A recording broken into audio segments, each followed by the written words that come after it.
মুখ্য কাৰ্যালয়ত দলীয় বৈঠক বিয়লি 5 বজাত অনুষ্ঠিত হ'ব দলীয় বৈঠক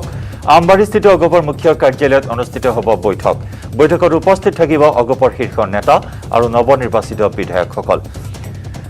মিত্ৰজোঁটে চৰকাৰ গঠন কৰিব যদিও এইবাৰ হ্ৰাস পালে অগপৰ আসনৰ সংখ্যা 14ৰ পৰা 9খন আসনলৈ হ্ৰাস পালে অগপৰ সংখ্যা আৰু আজি বিয়লি 5 বজাত অগপৰ মুখ্য কাৰ্যালয়ত অনুষ্ঠিত হ'ব দলীয় বৈঠক গোটেই কথাখিনি প্ৰথম আমাৰ দলৰ মজিয়াত আলোচনা হ'ব আৰু তাৰ পিছত মিত্ৰজোঁটৰ যি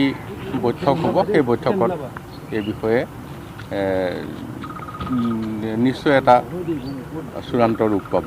চাওক তেখেতসকল বিগ ব্ৰাদাৰ আৰু তেখেতসকলৰ এই ক্ষেত্ৰত মুখ্যমন্ত্ৰীৰ ক্ষেত্ৰত তেখেতসকলে সিদ্ধান্ত ল'ব বিজেপি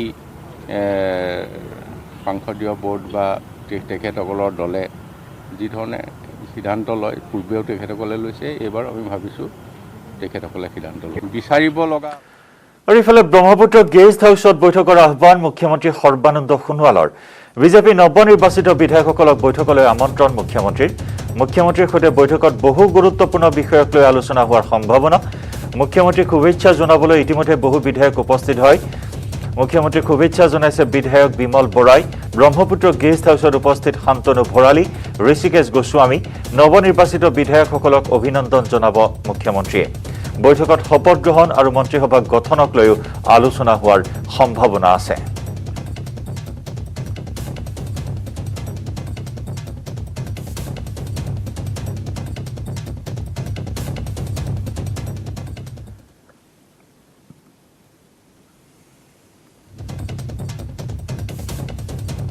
চৰকাৰ যেনেকুৱা ধৰণকে দায়িত্ব দিয়ে সেই দায়িত্ব পালন কৰিবলৈ সাজু আছে ৰাইজৰ স্বাৰ্থত যদি আপোনাৰ এটা কথা সোধা যায় যে আপুনি যদি কৈছে আপুনি চিন্তা কৰিব পৰা সেইখিনি হ'ব আপুনি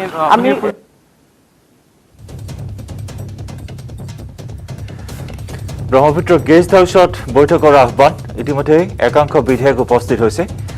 11:30 বজাত বৈঠক অনুষ্ঠিত হোৱাৰ কথা আছিল যদিও সময়সীমা কিছু পিছুৱাই দিয়া হয় 2 বজাৰ পিছত এই বৈঠক অনুষ্ঠিত হোৱাৰ কথা আৰু এই বৈঠকত নতুন মন্ত্ৰীসভা গঠনক লৈ আলোচনা হোৱাৰ সম্ভাৱনা আছে কেইবাটাও বিষয়ৰ ওপৰত আলোচনা হোৱাৰ সম্ভাৱনা আছে আৰু আজি সন্ধিয়াৰ ভাগত মিত্ৰজোঁটৰ বৈঠকৰ অন্তত এখন স্পষ্ট ছবি সন্মুখলৈ আহিব বুলি ইতিমধ্যে উল্লেখ কৰিছে আমাৰ জ্যেষ্ঠ সাংবাদিক বিজু কুমাৰ ডেকাই আৰু এইখিনি মুহূৰ্তত আমি সংযুক্ত হৈছো ব্ৰহ্মপুত্ৰ গেষ্ট হাউচত উপস্থিত থকা আমাৰ সতীৰ্থ সাংবাদিক হীৰকজ্যোতি মালাকাৰৰ সৈতে হীৰক 2 বজাৰ পিছলৈ এই সময়সীমা পিছুৱাই দিয়া হৈছিল বৈঠকৰ গতিকে এইখিনি মুহূৰ্তত বৈঠক অনুষ্ঠিত হৈছে নে নাই কোন কোন বিধায়ক তাত উপস্থিত হৈছে কি তথ্য আছে আপোনাৰ হাতত হয় যিখন বৈঠক অনুষ্ঠিত হোৱাৰ কথা আছিল 2 বজাৰ পৰা সেই বৈঠকখন কিছুমান পিছত অনুষ্ঠিত হ'ব ইতিমধ্যে যিহেতু বিজেপিৰ যিসকল প্ৰাৰ্থীয়ে জয়লাভ কৰিছে সেই প্ৰাৰ্থীসকল অহা আৰম্ভ হৈছে কিছুমান পূৰ্বে যিহেতু হাজো সমষ্টিৰ বিধায়িকা সুমন হৰিপ্ৰিয়াৰ লগতে ডিব্ৰুগড় বিধায়ক প্ৰশান্ত ফুকন আৰু নতুনকৈ যিহেতু চিপাঝাৰৰ পৰা নিৰ্বাচিত হোৱা সাহিত্য সভা প্ৰাক্তন সভাপতি পৰমানন্দ ৰাজবংশী আহি উপস্থিত হৈছে আৰু লগতে ডিগবৈ সমষ্টিৰ বিধায়ক সুৰণ ফুকন আহি উপস্থিত হৈছেহি আৰু তাৰ পূৰ্বে যিহেতু টিংখাং সমষ্টিৰ বিধায়ক বিমল বৰা আহি উপস্থিত হৈছে ইয়াৰ বৈঠকখনত কেইবাটাও যিহেতু মই পূৰ্বতে উল্লেখ কৰিছোঁ এতিয়া উল্লেখ কৰিম যে কেইবাটাও গুৰুত্বপূৰ্ণ বিষয় বিবেচিত হৈছে প্ৰথম বিষয়টো হৈছে যিহেতু বিধায়িনী দলৰ বৈঠক অনুষ্ঠিত হ'ব প্ৰথমে হ'ব সৌজন্যমূলক সাক্ষাৎকাৰ যিহেতু সৌজন্যমূলক সাক্ষাৎকাৰ যিসকল নতুনকৈ জয়ী হৈ আহিছে বা যিসকল সমষ্টিৰ পৰা প্ৰাৰ্থী জয়ী হৈ আহিছে বিজেপি প্ৰাৰ্থীসকলকে সাক্ষাৎকাৰ হ'ব সাক্ষাৎকাৰৰ পিছত মুখ্যমন্ত্ৰী সকলোকে শুভেচ্ছা জ্ঞাপন কৰিব আৰু শুভেচ্ছা জ্ঞাপন কৰাৰ পিছতেই যিখন বিধায়িনী দলৰ বৈঠক সেই বৈঠক অনুষ্ঠিত হ'ব বৈঠকত কেইবাটাও নতুন দিশ বা কেইবাটাও নতুন আলোচনা কৰাৰ সম্ভাৱনা আছে প্ৰথম আলোচনাটো হ'ব যিহেতু মন্ত্ৰীসভা গঠন বা শপত গ্ৰহণ কেতিয়া অনুষ্ঠিত হ'ব এই বিষয়ে আলোচনা কৰা হ'ব তাৰে পিছতে যিহেতু মুখ্যমন্ত্ৰী প্ৰসংগটো বাৰে বাৰে উত্থাপন হৈ আছে যে কোন হ'ব মুখ্যমন্ত্ৰী ইতিমধ্যে এই চৰ্চাত আহিছে যে হিমন্ত বিশ্ব শৰ্মাও মুখ্যমন্ত্ৰী হ'ব পাৰে বা যিহেতু সৰ্বানন্দ সোণোৱালো মুখ্যমন্ত্ৰী হোৱাৰ পূৰ্ণ সম্ভাৱনা আছে এই বিষয়টো যিহেতু আলোচনা কৰা হ'ব বিধায়িনী দলৰ যিখন বৈঠক নমস্কাৰ আফটাৰনুন এক্সপ্ৰেছ ষ্টুডিঅ'ত মই অস্মিতা গোস্বামী আৰু এই মুহূৰ্তত হিমন্ত বিশ্ব শৰ্মাৰ বাসগৃহত এখন গুৰুত্বপূৰ্ণ বৈঠক অনুষ্ঠিত হৈ আছে ডক্টৰ শৰ্মাৰ ঘৰত সমবেত হৈছে হি নৱনিৰ্বাচিত একাংশ বিধায়ক হিমন্ত বিশ্বৰ ঘৰত উপস্থিত হৈছে কাৰ্বি পাহাৰৰ 5 গৰাকীকৈ বিধায়ক তুলিৰাম ৰংহাঙৰ নেতৃত্বত উপস্থিত হৈছে হি 5 বিধায়ক পুৱাই মন্ত্ৰীগৰাকীৰ ঘৰত উপস্থিত হয় পিয়ুষ হাজৰিকা আগন্তুক চৰকাৰ গঠনক লৈ আলোচনা আছে সম্ভাৱনা এইখন বৈঠকত হিমন্ত বিশ্ব শৰ্মাৰ ঘৰত উপস্থিত হৈছে বৈজয়ন্ত জয়পাণ্ডা উপস্থিত থাকে বিজেপিৰ সাংগঠনিক সম্পাদক ফণী শৰ্মা জয়ন্ত মল্ল বৰুৱা হেমাংগ ঠাকুৰীয়া প্ৰদান বৰুৱা পৰমানন্দ ৰাজবংশীকে ধৰি কেইবাজনো নৱনিৰ্বাচিত বিধায়ক দেখুৱাইছোঁ হিমন্ত বিশ্ব শৰ্মাৰ বাসগৃহত অৰ্থাৎ মন্ত্ৰী আৱাসত আজি বহুকেইগৰাকী নৱনিৰ্বাচিত বিধায়কে ভিৰ কৰেগৈ সমান্তৰালভাৱে বহু সংখ্যক সমৰ্থকক আজি তেওঁৰ বাসগৃহৰ চৌহদত দেখিবলৈ পোৱা যায় বেজেন জে পাণ্ডা তাত উপস্থিত হয় অসম প্ৰভাৰী আৰু ইতিমধ্যে দেখিবলৈ পোৱা গৈছে যে আগন্তুক যি শপত গ্ৰহণ সমান্তৰালভাৱে মন্ত্ৰীসভাত কোনে কোনে স্থান লাভ কৰিব তাক লৈ চৰ্চা ইতিমধ্যে অব্যাহত আছে ৰাজনৈতিক মহলত আৰু ইতিমধ্যে কাৰ্বি পাহাৰৰ 5গৰাকীকৈ বিধায়ক হিমন্ত বিশ্বৰ ঘৰত আজি উপস্থিত হয় আৰু লগতে হিমন্ত বিশ্ব শৰ্মাই যিসকল তেওঁৰ সমৰ্থকক এইবাৰ তেওঁৰ সমৰ্থন আগবঢ়াইছিল অৰ্থাৎ হিমন্ত বিশ্ব শৰ্মাৰ আশীক লৈ এইবাৰ যোনে যোনে নিৰ্বাচনত অৱতীৰ্ণ হৈছিল প্ৰতিদ্বন্দ্বিতা কৰিছিল আৰু সেই নৱনিৰ্বাচিত প্ৰাৰ্থীসকল নতুন কেইবাখনো মুখ আজি এইবাৰ যিহেতু অসম বিধানসভাত স্থান লাভ কৰিছে হিমন্ত বিশ্ব শৰ্মাৰ সৈতে ঘনিষ্ঠ সম্পৰ্ক থকা তেওঁলোকৰো আজি বহুকেইগৰাকী নৱনিৰ্বাচিত বিধায়কক তাত উপস্থিত থকা পৰিলক্ষিত হয় পুৱাই মন্ত্ৰীগৰাকীৰ ঘৰত আজি বহুকেইগৰাকী নৱনিৰ্বাচিত বিধায়ক সমান্তৰালভাৱে আগন্তুক চৰকাৰ গঠনক লৈ আলোচনা কৰা হয় বুলি জানিব পৰা গৈছে এই বৈঠকত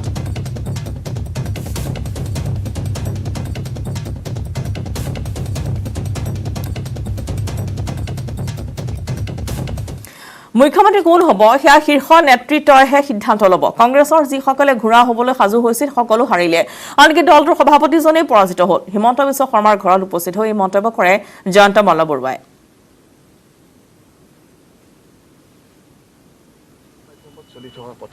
এই সিদ্ধান্তবিলাক ল'বৰ কাৰণে আমাৰ যিসকল জ্যেষ্ঠ নেতৃত্ব আছে পাৰ্লিয়ামেণ্টাৰী বোৰ্ড আছে তেওঁলোকে আলোচনা কৰিব আপোনালোকৰ মাজত বা আমি এইবিলাক কথা পতাৰ কিবা যুক্তি থাকে নেকি আৰু সেই কথাবিলাকৰ যুক্তি নাই আৰু মই সংবাদ মাধ্যমক এটা অনুৰোধে কৰিব খোজো যে এই ধৰণৰ বিতৰ্কবিলাক আপোনালোকৰ মাজত নচলাই আমাৰ দলৰ সিদ্ধান্ত দলক ল'বলৈ দিয়ক তেতিয়া বেছি ভাল এনেকুৱাতো কোনো নিয়ম নাই যে নতুন বিধায়ক ৰাজভৱনলৈ যায় প্ৰথম নতুন বিধায়কসকল আহিছে আহি সকলোৱে নিজৰ জ্যেষ্ঠজনক লগ কৰিব দলৰ সভাপতিক লগ কৰিব দলৰ শীৰ্ষ নেতৃত্বৰ আশীৰ্বাদ ল'ব এইটোতো বিধায়কসকলে তাৰপিছত দলৰ সভাপতিয়ে নিশ্চয়কৈ নিৰ্দেশনা দিব যে কি ধৰণে বিধায়কসকলে কি কাম কৰিব লাগে সেইধৰণে কাম কৰিব হিমন্ত বিশ্ব শৰ্মাৰ ঘৰত আজি উপস্থিত থাকে বিজেপিৰ সাংগঠনিক সম্পাদক ফণী শৰ্মা ৰাজ্যবাসীক ধন্যবাদ জ্ঞাপন বিজেপিৰ সাংগঠনিক সম্পাদকগৰাকীৰ সংসদীয় বৰ্ডেহে নিৰ্ধাৰণ কৰিব মুখ্যমন্ত্ৰী কোন হ'ব আশীৰ্বাদ বিজেপিৰ প্ৰতি আজি নহয় আগৰ পৰাও আছে আৰু বৰ্তমান সময়তে ৰাইজে আশীৰ্বাদ দিছে সেইকাৰণে চৰকাৰ গঠনৰ কাৰণে ইতিমধ্যে আগবাঢ়ি আছে ইতিমধ্যে এটা বিষয় চৰ্চালৈ আহিছে যে মুখ্যমন্ত্ৰী কোন হ'ব পৰৱৰ্তী কি ক'ব এই বিষয়টোত এই বিষয়ত মই এই মুহূৰ্তত ক'ব লগা একো নাই পাৰ্লিয়ামেণ্ট বৰ্ডে ঠিক কৰিব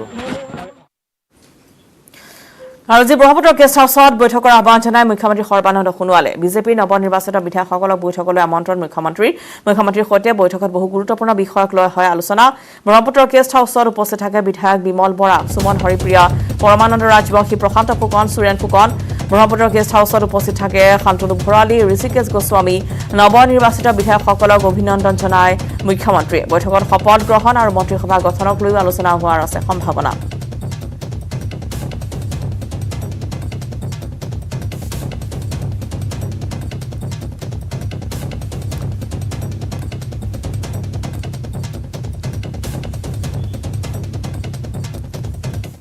আজি অসম গণ পৰিষদৰ মুখ্য কাৰ্যালয়ত দলীয় বৈঠক আজি বিয়লি 5 বজাত অনুষ্ঠিত হ'ব এই বৈঠক আমবাৰীস্থিত অগপৰ কাৰ্যালয়ত অনুষ্ঠিত হ'ব এখন বৈঠকত উপস্থিত থাকিব অগপৰ শীৰ্ষ নেতাসকল পুনৰবাৰ জনাইছোঁ আজি অসম গণ পৰিষদৰ মুখ্য কাৰ্যালয়ত এখন দলীয় বৈঠকৰ আয়োজন কৰা হৈছে বিয়লি 5 বজাত অনুষ্ঠিত হ'ব এইখন বৈঠক আমবাৰীস্থিত অসম গণ পৰিষদৰ কাৰ্যালয়ত অনুষ্ঠিত হ'ব এই বৈঠকত উপস্থিত থাকিব অগপৰ শীৰ্ষ নেতা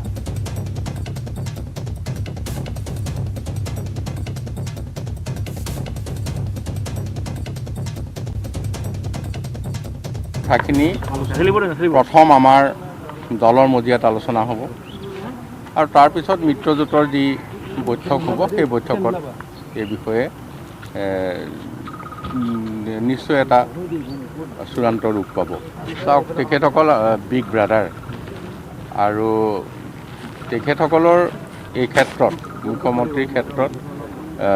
তেখেতসকলে সিদ্ধান্ত ল'ব বিজেপি সংসদীয় বোৰ্ড বা তেখেতসকলৰ দলে যি ধৰণে সিদ্ধান্ত লয় পূৰ্বেও তেখেতসকলে লৈছে এইবাৰ আমি ভাবিছোঁ তেখেতসকলে সিদ্ধান্ত লয় বিচাৰিব লগা আলোচনা যদি হয় সেই সময়ত কম নগাঁও জিলাৰ ৰহা সমষ্টিত কংগ্ৰেছ দলৰ প্ৰাৰ্থী শশীকান্ত দাসে তেওঁৰ নিকটতম প্ৰতিদ্বন্দ্বী অগপ দলৰ প্ৰাৰ্থী বিষ্ণু দাসক 13,058টা ভোটৰ ব্যৱধানত পৰাস্ত কৰি সমষ্টিটোৰ পৰা প্ৰথমবাৰলৈ অসম বিধানসভালৈ নিৰ্বাচিত হৈছে। কংগ্ৰেছ দলৰ প্ৰাৰ্থী শশীকান্ত দাসে 89,511টা ভোট লাভ কৰাৰ বিপৰীতে অগপ দলৰ প্ৰাৰ্থী বিষ্ণু দাসে লাভ কৰে 76,543টা ভোট। অসম বিধানসভালৈ নতুনকৈ নিৰ্বাচিত হোৱা শশীকান্ত দাসে তেওঁক জয়ী কৰাৰ বাবে সমগ্ৰ ৰহাবাসীক ৰাইজক কৃতজ্ঞতা জনোৱাৰ লগতে ৰহা সমষ্টিৰ খহনীয়া আদিকে ধৰি বিভিন্ন সমস্যাসমূহ আহিবলগীয়া দিনত সমাধান কৰিবলৈ যৎপৰোনাস্তি চেষ্টা চলাব বুলি উল্লেখ কৰে।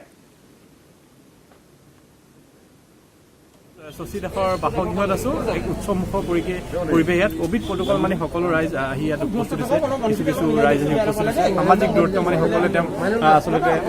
আদৰণি জনাইছে। মই পোনে পোনে তেওঁৰ ওচৰলৈ যাব বিচাৰিছোঁ। প্ৰথমে আপোনাক শুভেচ্ছা জনালোঁ আমাৰ ফালৰ পৰা। ধন্যবাদ। কি ক'ব আচলতে প্ৰথমবাৰৰ বাবে আপুনি অসম বিধানসভালৈ নিৰ্বাচিত হৈছে, কি ক'ব, কি এনেকুৱা ধৰণৰ অনুভৱ আপোনাৰ? মই সঁচাকৈ অভিভূত হৈছোঁ। সন্মানীয় ৰহা সমষ্টিৰ সমূহ সন্মানীয় ভোটাৰ ৰাইজলৈ মই ইয়াৰ পৰা মই শ্ৰদ্ধা নিবেদিছোঁ যে অভাজনক আগন্তুক সময়ত ৰহা সমষ্টিৰ যি গুৰু দায়িত্ব দি সেৱা কৰিবৰ কাৰণে যিটো ৰাইজে যোৱাকালি এটা বৃহৎ ভোটৰ ব্যৱধানেৰে আমাৰ কংগ্ৰেছ দলক মহাজোঁটৰ প্ৰাৰ্থী হিচাপে মোক যিটো কালি বিজয় ধ্বজা উৰাবলৈ তেখেতসকলে আজি যোগ্যতা দিলে, তাৰ কাৰণে মই ইয়াৰ পৰাই আমাৰ ৰহা সমষ্টিবাসী সমূহ সন্মানীয় ভোটাৰ ৰাইজলৈ মই আন্তৰিক শ্ৰদ্ধা আৰু মই সশ্ৰদ্ধ প্ৰণিপাত জনাইছোঁ। ৰহা সমষ্টিত বহু কাম আছে, যিসমূহ কাম ৰহা সমষ্টিৰ বহু সমস্যা আছে, সমস্যাসমূহৰ ক্ষেত্ৰত আপুনি কেনেদৰে আগবাঢ়ি? হয়, আমি ৰহা সমষ্টি বিভিন্ন সমস্যাৰে জৰ্জৰিত। আজি আমাৰ কপিলি বৰপানী মাথাউৰিৰ পৰা আৰম্ভ কৰি আজি বান গৰাখহনীয়া যিটো সমস্যা, এইটো আমাৰ বছৰে বছৰে আমি আমাৰ কৃষক ৰাইজে আজি বান গৰাখহনীয়াৰ এই সমস্যাটোৰ লগত আমি ভুক্তভোগী হৈ আহিছোঁ। এই সমস্যাটোক আমি যাতে বিজ্ঞানসন্মতভাৱে মাথাউৰি নিৰ্মাণৰ জৰিয়তে আমি যাতে বান সমস্যাটোক যাতে ৰহা সমষ্টিৰ পৰা বিদায় দিব পাৰোঁ, তাৰ কাৰণে আমি ঐকান্তিকভাৱে আগন্তুক সময়ত আমি কাম কৰিবলৈ চেষ্টা কৰিম। ধন্যবাদ। পুনৰবাৰ আপোনাক শুভকামনা জনালোঁ। আপোনালোক সকলোলৈকে, বিশেষকৈ নিউজ 18ৰ কৰ্মকৰ্তা সকলোলৈকে মই আন্তৰিক অভিনন্দন জনাইছোঁ। ধন্যবাদ। নিশ্চিতৰূপে এয়া আছিলে শশীকান্ত দাস, ৰহা সমষ্টিৰ বিজয়ী প্ৰাৰ্থী, আৰু তেওঁ যিসমূহ কাম আচলতে ৰহা সমষ্টি কৰিম বুলি ভাবিছে তেওঁৰ সপোনসমূহ পূৰণ হওক, এয়া আমি আশা কৰিছোঁ। আৰু তিনিচুকীয়া জিলাৰ 124 নম্বৰ মাৰ্ঘেৰিটা বিধানসভা সমষ্টিৰ বিজেপি দলৰ প্ৰাৰ্থী ভাস্কৰ শৰ্মাই বিপুল ভোটৰ ব্যৱধানত বিজয় সাব্যস্ত হৈছে। কংগ্ৰেছ দলৰ মনোৰঞ্জন বৰগোহাঁই মাত্ৰ 28,066টা ভোট লাভ কৰাৰ বিপৰীতে বিজেপি প্ৰাৰ্থী ভাস্কৰ শৰ্মাই 86,633টা ভোটত জয়লাভ কৰিবলৈ সক্ষম হৈছে। উল্লেখযোগ্য যে 2016 বিধানসভা নিৰ্বাচনত কংগ্ৰেছ প্ৰাৰ্থী প্ৰদ্যুৎ বৰদলৈৰ বিৰুদ্ধে প্ৰতিদ্বন্দ্বিতা আগবঢ়াই 22,744টা ভোটৰ ব্যৱধানত জয়ী হৈছিল ভাস্কৰ শৰ্মা। ভাৰতীয় জনতা পাৰ্টিৰ প্ৰতি ইমানে আস্থা প্ৰকাশ কৰিছে, জাতি জনগোষ্ঠী সকলোৱে বসবাস কৰা এই মাৰ্ঘেৰিটা এখন মিলনভূমি। সেই সমষ্টিত আজি ভাৰতীয় জনতা পাৰ্টীয়ে বিপুল ভোটত জয় হোৱাটো ভাৰতীয় জনতা পাৰ্টীৰ চৰকাৰখনে যিখিনি উন্নয়ন কৰিছে সেই উন্নয়নৰ দিশটো ৰাইজে বিবেচনা কৰি চাইছে, আৰু উন্নয়নৰ দিশটো আগবঢ়াই লৈ যোৱা সাপেক্ষে ভাৰতীয় জনতা পাৰ্টীক আকৌ 5টা বছৰ সুবিধা দিছে। গতিকে ভাৰতীয় জনতা পাৰ্টীৰ সৰ্বানন্দ সোণোৱাল নেতৃত্বাধীন চৰকাৰে যিখিনি কাম কৰিলে তাতকৈ আৰু দুগুণ কাম মই কৰিবলৈ আস্থা প্ৰকাশ কৰিছোঁ। ৰাইজে সমৰ্থন দিছে, প্ৰত্যেকজন ভাষা ভাষী ৰাইজৰ মই চৰণত সেৱা জনাইছোঁ। আজি মাৰ্ঘেৰিটা বাকী ৰাইজে মোক যে বিপুল সমৰ্থন দিছে, ৰাইজৰ আকাংক্ষা ৰাইজে বিচৰা ধৰণে মই আৰু 5টা বছৰ কাম কৰি গৈ থাকিম বুলি মই ভাবিছোঁ। আহিছে ব্ৰেকিং নিউজ। কৰোনাত আক্ৰান্ত হৈছে অলিম্পিয়ান আৰ্চাৰ জয়ন্ত তালুকদাৰ। জয়ন্ত তালুকদাৰৰ দেহত কমিছে অক্সিজেনৰ পৰিমাণ। কালাপাহাৰ কোভিড চিকিৎসালয়ৰ ICUত বৰ্তমান খেলুৱৈগৰাকী ভৰ্তি হৈ আছে। 2008 চনৰ বিশ্বকাপ archery champion Jayanta Talukdar, Commonwealth আৰু এছিয়ান গেমছত পদক জয়ী জয়ন্ত তালুকদাৰৰ আশু আৰোগ্য কামনা কৰিছে ক্ৰীড়াপ্ৰেমীসকলে। পুনৰবাৰ জনাইছো যে কৰোনাত আক্ৰান্ত অলিম্পিয়ান আৰ্চাৰ জয়ন্ত তালুকদাৰৰ দেহত কমিছে অক্সিজেনৰ পৰিমাণ। কালাপাহাৰ কোভিড চিকিৎসালয়ৰ ICUত বৰ্তমান তেওঁ চিকিৎসাধীন। 2008 বৰ্ষৰ বিশ্বকাপ archery champion Jayanta Talukdar, Commonwealth আৰু এছিয়ান গেমছত পদক জয়ী জয়ন্ত তালুকদাৰৰ আশু আৰোগ্য কামনা ক্ৰীড়াপ্ৰেমীৰ। আৰু পুনৰবাৰ ঢেকিয়াজুলি সমষ্টিৰ পৰা নিৰ্বাচিত হ'ল অশোক সিংহাল। বিজেপি বিধায়ক অশোক সিংহাল পুনৰ জয়ী হোৱাৰ পিছতে সমষ্টিৰ ৰাইজক জনালে কৃতজ্ঞতা। সমষ্টিৰ উন্নয়নৰ বাবে তেওঁক পুনৰ বিধায়ক হিচাপে নিৰ্বাচিত কৰিলে বুলি জয়ী হোৱাৰ পিছতে নিজৰ প্ৰতিক্ৰিয়া প্ৰকাশ কৰিছে। দুগুণ উৎসাহেৰে সমষ্টিৰ উন্নয়নত মনোনিৱেশ কৰিব বুলি কয় সিংহালে। প্ৰাৰ্থীগৰাকীয়ে 93,768টা ভোট লাভ কৰি কংগ্ৰেছৰ প্ৰাৰ্থী বেণুধৰ নাথক 35,070টা ভোটত পৰাস্ত কৰে। মই ঢেকিয়াজুলি সমষ্টিবাসী ৰাইজক ধন্যবাদ জনাব খুজিছোঁ যে তেখেতসকলে আকৌ একবাৰ আমাক সুযোগ দিলে আৰু বিপুল ভোটত ভাৰতীয় জনতা পাৰ্টিৰ প্ৰাৰ্থী হিচাপে মোক জয়যুক্ত কৰিলে আৰু যিখিনি প্ৰতিশ্ৰুতি আমি দিছিলোঁ সম্পূৰ্ণ কৰাৰ যিটো দায়িত্ব আমাৰ ওচৰত অৰ্পণ কৰিছে তাক নিষ্ঠাৰে আমি পালন কৰি যাম প্ৰত্যাহ্বানটো নাছিলে প্ৰত্যাহ্বান থাকিলেতো প্ৰায় 35-40 হাজাৰ ভোটত জয় হোৱাটো সম্ভৱ নহয় কিন্তু কাম আমি কৰিছোঁ যে 5 বছৰ এইকাৰণে আকৌ ৰাইজে আমাক আশীৰ্বাদ দিলে উন্নয়নটো ভাৰতীয় জনতা পাৰ্টিৰ কাৰ্যকালত হৈছে আগন্তুক দিনতো হ'ব আৰু বহুত বেছি ইয়াতকৈ উন্নয়ন হ'ব বহুত কাম কৰিবলৈ বাকী থাকি গৈছিলে এই সম্পূৰ্ণ কাম আমি কৰিম আৰু মই ভাবোঁ যে এটা ভাল চিন্তাৰে আমি আগবাঢ়ি আছোঁ ৰাইজে আকৌ আশীৰ্বাদ কৰিছে খুব ভাল লাগিছে লখিমপুৰৰ আন্তঃৰাষ্ট্ৰীয় ভোটাৰ্ছ পাৰ্টিৰ এজন প্ৰাৰ্থীয়ে নিজৰ ভোটকে নাপালে বুলি দাবী কৰিছে বিপুৰীয়া সমষ্টিৰ পৰা প্ৰতিদ্বন্দ্বিতা কৰিছিল শুভেশ্বৰ গগৈ নামৰ এই লোকজনে আৰু 2 মে'ত ভোট গণনাৰ পিছত নিজে ভোট দিয়া কেন্দ্ৰৰ ইভিএমত এটাও ভোট নাপালে শুভেশ্বৰ গগৈয়ে নিজৰ সমষ্টিৰ 36 নং ঠাকুৰ দলনী প্ৰাথমিক বিদ্যালয় ভোট কেন্দ্ৰত ভোট দিছিল প্ৰাৰ্থীজনে নিজৰ লগতে পৰিয়াল বৰ্গয়ো ভোট দিছিল উক্ত কেন্দ্ৰটোতেই পৰিয়ালৰ কথাটো বাদেই নিজৰ ভোটটো কলৈ গ'ল সেইটোহে এতিয়া আশ্চৰ্যকৰ বিষয় হৈ পৰিছে